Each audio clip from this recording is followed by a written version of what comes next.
शिवलिंग का निर्माण किया गया। सारे ब्राह्मणों को जितनी मृतिका लाए गए थे उसमें से अंश अंश मात्र ब्राह्मणों को दी और ब्राह्मणों ने शिवलिंग का निर्माण कर पूजन करना प्रारंभ किया। अब जरा ध्यान दीजिएगा कि वो पार्थिव शिवलिंग का जब पूजन किया, वेदप्रिय ब्राह्मण ने, हरप्रिय ने लाकर दिया। सारे ब्राह्मण जितने भी थे सबने सुंदर शिवलिंग का निर्माण किया। सुंदर शिवलिंग का निर्माण किया। बड़ा सुंदर सुंदर शिवलिंग का जब निर्माण कर कर पूजन करना प्रारंभ किया,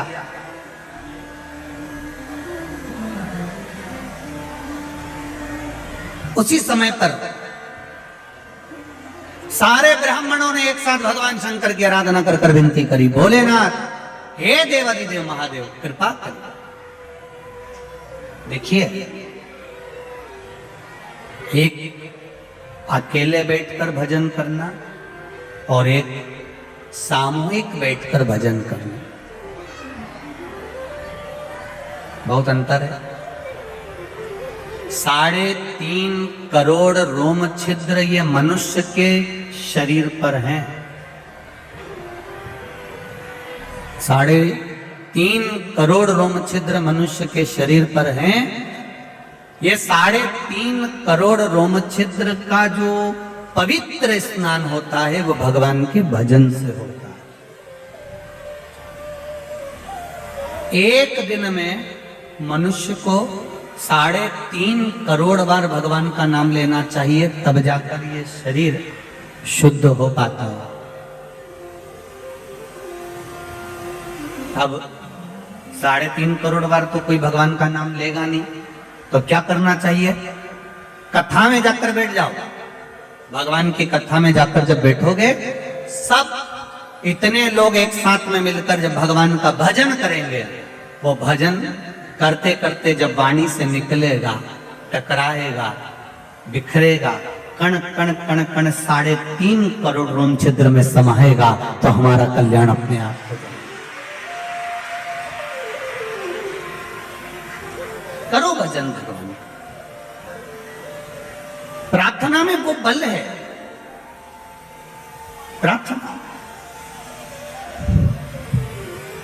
प्रार्थना में वो बल होता है कि आप जब प्रार्थना करते हैं, आप जब भगवान का भजन करते हैं, आप जब नाम कीर्तन करते हैं, आप जब मंत्र स्मरण करते हैं, उस मंत्र स्मरण में, उस प्रार्थना में वो बल उत्पन्न हो जाता है कि भगवान उस स्थान पर आकर विराजमान हो जाते हैं, उस जगह पर आ जाते।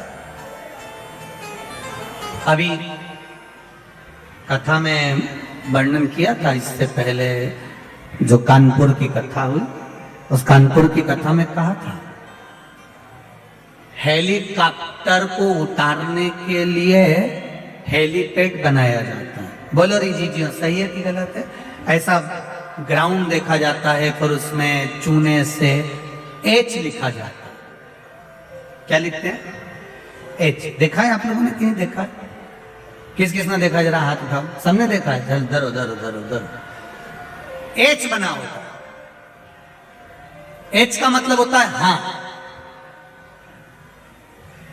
मतलब आप अपना हेलीकॉप्टर यहां पर उतार सकते हो।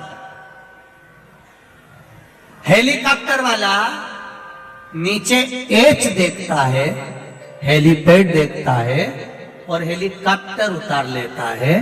उसी तरह रोज प्रतिदिन मेरे देव अधिदेव महादेव माता पार्वती जी के साथ में भ्रमण के लिए जाते हैं, जहां ये शिव महापुराण की कथा होती हुई दिखती है। मेरे भोलेनाथ भी अपना हेलीकॉप्टर अपने नंदी को नीचे उतार लेते। क्या मिलता है शिव महापुराण के पंडाल में? क्या मिलता है?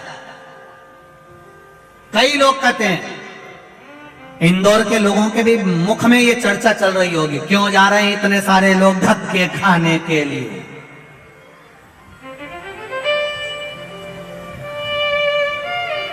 कई लोग कहेंगे लोग पागल हो गए।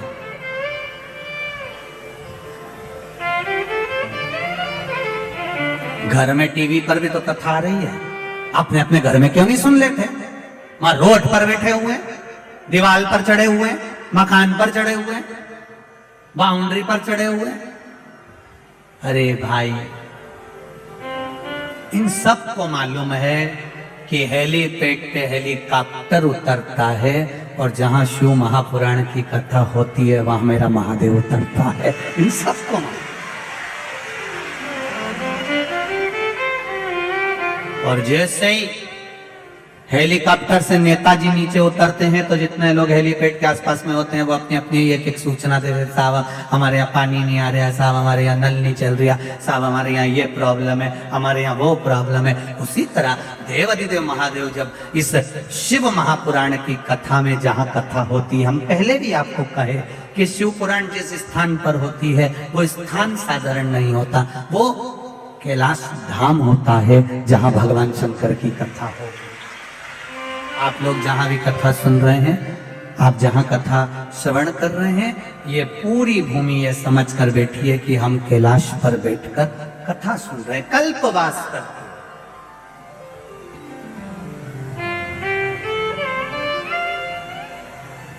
शिव भगवान की कथा को सुन। सबके दुखड़े जो तू हर गया डमरू वाले, तो मेरे दुखड़ों को देख कर क्यों डर गया डमरू वाले। ऐसा क्या कर दिया मैंने जो मेरे दुख नहीं कटते प्रभु। आप कृपा करिए, आप दया करिए, आप उदारता करिए, आप करुणा करिए। तब सबने ब्राह्मणों ने एक साथ भगवान शंकर को पुकारा। अभी तक दूषण नाम का राक्षस जो रत्नमाल पर्वत पर बैठा था, अब वो अवंतिका में अपना असली स्वरूप धारण कर कर घूम रहा है। आप देखिएगा जरा, ये शिव की कृपा है, ये शंकर की उदारता है, ये शंकर की करुणा है। अभी तक जो रूप बदल कर चल रहा था, अब उसका असली चेहरा भगवान शंकर की कृपा से सामने आ गया। अब वो राक्षस के रूप में घूम रहा, असुर के रूप। आपके साथ में अगर कोई बुरा करने वाला है, आपके साथ में अगर कोई गलत करने वाला है, आपके साथ में अगर कोई आपके लिए अपशब्द कहने वाला है, आपके लिए गालियां देने वाला है, वो कितना भी छुप कर दे ले, फिर मेरे महादेव की कृपा जिस दिन हो गई, वो अपने असली स्वरूप में प्रकट हो ही जाता है, सामने आ ही जाता है। अरे वो करने में दिक्कत नहीं, करे भाई, बैठिए, आप देंगे माइक, देंगे, बैठो बैठो। असली स्वरूपों में वो प्रकट हो जाता है, अपने असली स्वरूप में सामने आ जाता है।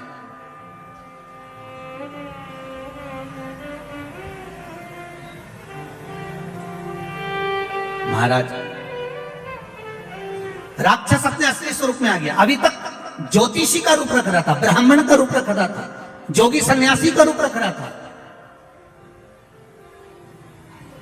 संत महात्मा का रूप रख कर आता था, और ब्राह्मणों के घर में जाता और ब्राह्मणों से कहता मैं इनको विद्याध्ययन कराऊंगा, और उन बच्चों को लेकर चले जाता, उनका रक्त निचोड़ कर पी जाता। अब अपने असली स्वरूप में आ गए, अब असली स्वरूप में प्रकट हो गया। आप भी करो शंकर की भक्ति। एक लोटा जल लेकर जब शिव जी के मंदिर में जाओगे ना, तो तुम्हारे सामने भी कई सारे राक्षस प्रकट हो जाएंगे, तुम्हारे सामने भी आएंगे। कोई कोई तुम्हारे ऊपर उंगली उठाएगा, चल्दी गुरुजी की चेली, जल्दी शंकर जी के मंदिर। क्या होता है लोटा भर के जल चढ़ाने से? जो तुमको ज्यादा ज्ञान देना कि शिव जी को जल चढ़ाने से क्या होता है, शंकर भगवान के मंदिर जाने से क्या होता है, तो उनसे हाथ जोड़कर कहना, इतना जोरदार ज्ञान तू अपनी लुगाई को क्यों नहीं देता? हमको ज्ञान दे रहा है, अपनी लुगाई के तो समझा। एक बार जरा चंद्र घंटा से बोल के तो देख, तेरा पूरे अच्छे से ही तेरे को मंदिर का घंटा बना देगी। तो बोलना उससे बोल। कि हरतालिका तीज का पूजन करने से क्या होता है, करवा चौथ का व्रत करने से क्या होता है, शिवरात्रि का व्रत करने से क्या होता है, सावन के महीने में शंकर जी की पूजन करने से क्या होता है, भगवान शंकर का अभिषेक करने से क्या होता है, ब्राह्मण को घर में पूजन कराने से क्या होता है। तू अपनी धर्मपत्नी को समझाना, दुनिया को ज्ञान दे रहा है, कुछ नहीं होगा। लोटा भर के जल चढ़ाने से कुछ होता है? ये पत्र ये सब फालतू के। क्या लिखा है? मैं सीमा राजकुमार नागपुर है, इंदौर से हूं। कहीं बैठी हो सीमा जी? तो हाथ हिलाइए। आती है? श्री शिवाय नमस्तुभ्यम। दोनों हाथ हिला दो एक बार ऐसा।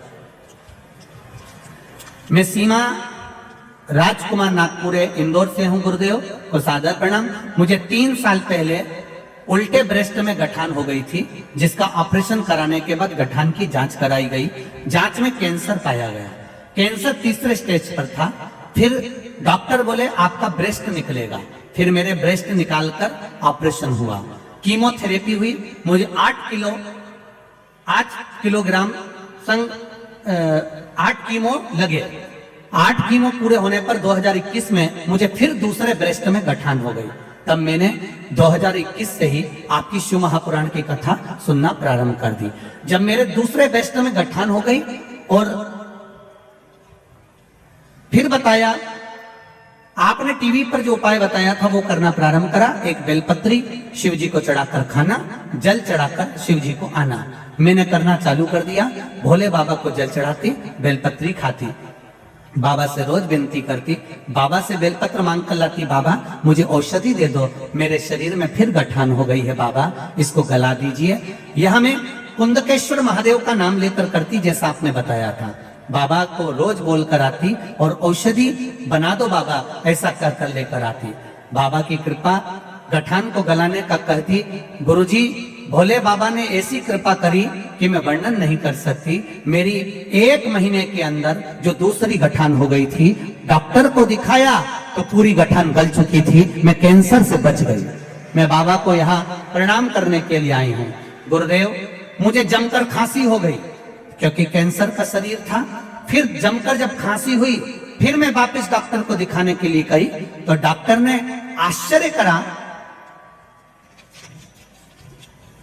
आश्चर्य करा और मेरी खून की जांच हुई।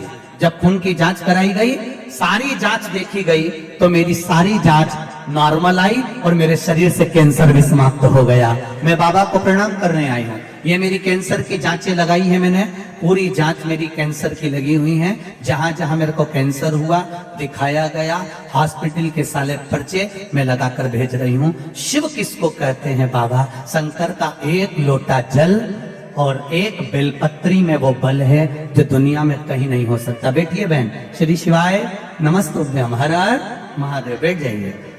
तेरी कृपा बिना न हिले एक भी लेते हैं श्वास तेरी कृपा से।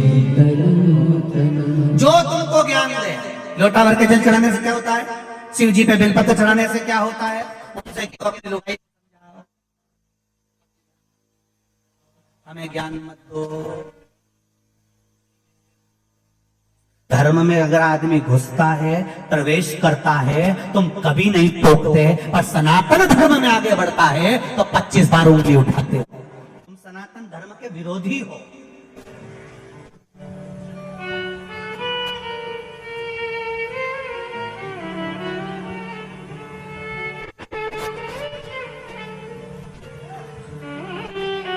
जिनको शिव समझ में नहीं आए वो दूसरे धर्म में जाकर झूठन खाए, मना नहीं। शिव हमारा है, राम हमारा है, कृष्ण हमारा है। और अगर आज राम कृष्ण हमारा है तो फिर हमें कहीं झूठन खाने जाने की जरूरत नहीं पड़ेगी। और मिलेंगे तुमको झूठन खाते हुए बहुत सारे। 25 दिसंबर जब आए तो देख लेना, ढेर सारे झूठन खाते हुए नजर आएंगे। 31 पे ढेर मिलेंगे तुमको। अगरबत्ती छोड़कर मोमबत्ती पकड़े हुए ढेर मिलेंगे तुमको। ढेर झूठन खाते हुए हमें नहीं खाना। हम खाएंगे तो उसके दरवाजे की रज खा लेंगे, उसके दरवाजे की ठोकर खा लेंगे, पर दूसरी जगह प्रवेश नहीं करेंगे। ये हमारा धर्म कहता है। ये सनातन धर्म का घटना नहीं। जो ज्यादा ज्ञान दे उसको 1 नारियल और 11 रुपए देकर आ जाना है। हे भेरू, ये 10 रुपए का सिंदूर चढ़ा लेना। एक आना जो ज्यादा ज्ञान दे आपको, उसको समझा दो अच्छे से, ले जाओ। जो व्हाट्सएप पर ज्यादा ज्ञान दे, फेसबुक पर ज्यादा ज्ञान दे, मोबाइल पर ज्यादा ज्ञान दे, उसको अच्छे से समझा दो एक बार, तेरा क्या होगा रे, खा लिया।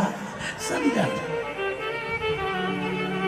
बोल बम का नारा है, जम के बोलो जरा, बाबा एक सहारा है। अभी आवाज नहीं आई, जरा जम के बोलिए, बोल बम का नारा है, बस बाबा एक सहारा है। उसके सहारे पर जिएंगे, उसके बल पर जिएंगे। और वो बैठा है तो मेरा विश्वास कहता है धक्के नहीं खाने देगा। इन पत्रों में अगली बार 2 साल 3 साल बाद जब भी कथा करने यहाँ आऊंगा, इन पत्रों में तुम्हारा भी नाम होगा, ये निश्चित है। अभी 2-3 साल तो कथाएं खाली नहीं है, पर 2-3 साल के बाद जब भी इंदौर आऊंगा तो निश्चितता है इन पत्रों में। ये इंदौर वालों के भाग्य हैं जो आज कथा सुन रहे हैं। इसके बाद तो 2 साल 3 साल 4 साल तक जो भी योग लगेगा तब कथा का योग लगेगा। पर इंदौर वासियों को जो कथा मिली है, ये विश्वास रखकर कहता हूँ जीजियों, दिल से सुनना। मेरा महादेव जब भी देता है तो छप्पर फाड़ कर देता, खाली नहीं छोड़ेगा, निश्चितता। उसका नाम कुबेर भंडारी है, वो भंडार करता। लगे सेवा में, आज बजरंग दल के लोग लगे हैं, विश्व हिंदू परिषद के लगे हैं, हिंदुत्व समिति लगी है, दुर्गा वाहिनी लगी है, आरएसएस के भक्त लगे हैं, सेवक लगे हैं। चारों तरफ हर जगह का व्यक्ति सेवा दे रहा है, प्रत्येक। और आज तो भगवान ने कृपा कर दी इंदौर वालों पर, कई जगह पे लोग प्रसाद वितरण कर रहे हैं, कोई हलवा बांट रहा है, कोई कुछ बांट रहा है। ये इंदौर वालों के ऊपर भगवान भोलेनाथ की कृपा हो गई। भक्तों का भाव ये जानते हैं, मौका नहीं मिलेगा। आज कौन से दिन की कथा हो गई, बोलो जम के बोलो जरा। 4 दिन, 3 दिन और बचे। 2 दिन की सही चलेगी, तीसरे दिन को सुबह की कथा बाजकर सीताराम जी हम भी चले राम।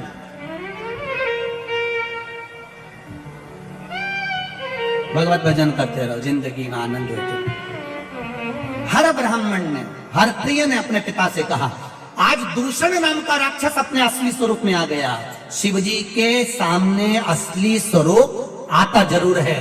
जो तुम्हारे पीठ पीछे गड़बड़ करता है वो एक दिन तुम्हारे चरणों में पड़ा मिलेगा, ये निश्चितता है। ये मेरा शिव है, ये मेरा शंकर, ये मेरा ओघड़ी है, ये मेरा दयालु दातार है, ये मेरा भंडारी है, कुबेर महाकाल राजा।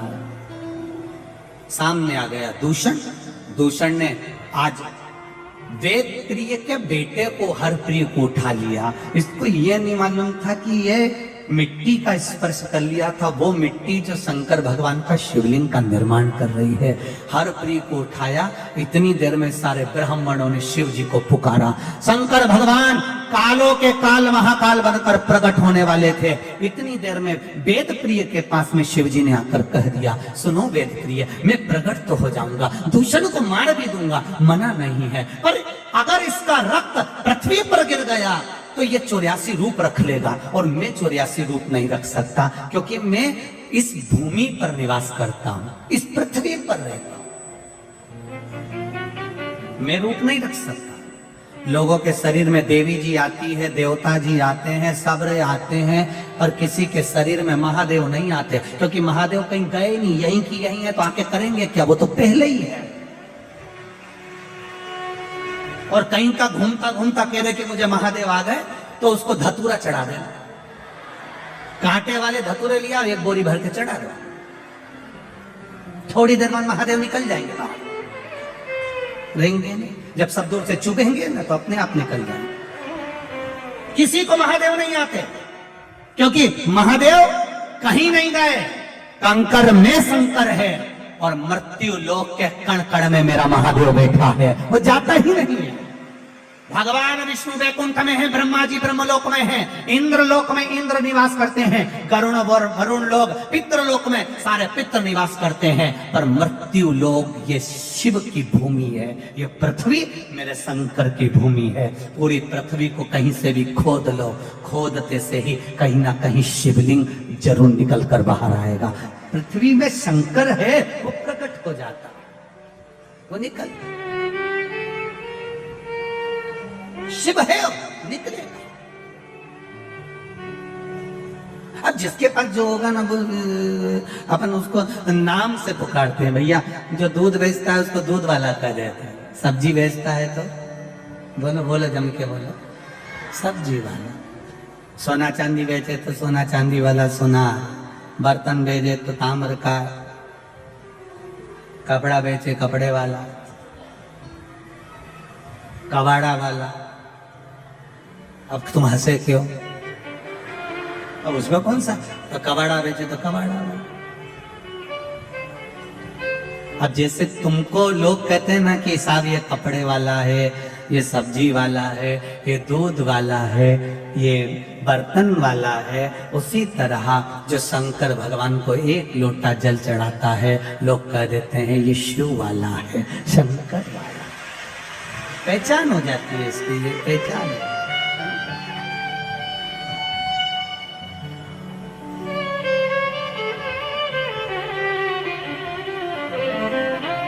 आप सब जाओ मेरी बहन छिप्रिया से कहो, उसने तप करा। छिप्रिया घोर तप में बैठी है, घोर तप। आप छिप्रिया से कहो जब दूषण नाम का राक्षस मरेगा, उसका रक्त भूमि पर गिरेगा, छिप्रिया पानी के रूप में आ जाए, उसको धो जाए। उसका तप बहुत प्रबल है, और छिप्रिया का अगर तप प्रबल है तो ये दूषण मर जाएगा। छिप्रिया में वो बल है। कहते हैं दुनिया के लोग कहते हैं साहब नर्मदा जी में बड़ा बल है, गंगा जी में बड़ा बल है, यमुना जी में बड़ा बल है। हम कहते हैं कोई जितनी संसार की पवित्र नदी हैं उनमें ये ऊंचा नीचा मत सोचो कि इसमें ज्यादा बल है, इसमें कम बल है। ब्रह्मा जी बड़े कि विष्णु जी बड़े कि शिव जी बड़े, यहाँ तो सब भगवान शंकर की कथा कहती है, ब्रह्मा विष्णु महेश सब एक हैं। उसी तरह गंगा यमुना छिप्रा सरयू सब एक है। इसमें कौन बड़ा कौन छोटा ये हम नहीं कह सकते, ये तो बुद्धि है हमारी। हम जब छोटा देखते हैं तो छोटा नजर आता है, हम बड़ा देखते हैं तो बड़ा नजर आता है। ये हमारी बुद्धि के अनुसार है, नहीं तो शास्त्र तो कह रहा है, शिव महापुराण कर रही है, भगवान शंकर की कथा कर रही है कि छिप्रिया ने जो तप किया, कहते हैं जितना तप गंगा जी ने भगवान शंकर के लिए करा था, जितना तप मां नर्मदा जी ने शिव तत्व को प्राप्त करने के लिए करा था, उससे अधिक तप मां छिप्रिया ने अपने भाई के लिए किया था। कोई साधारण उससे अधिक तप करा है मां छिप्रिया ने।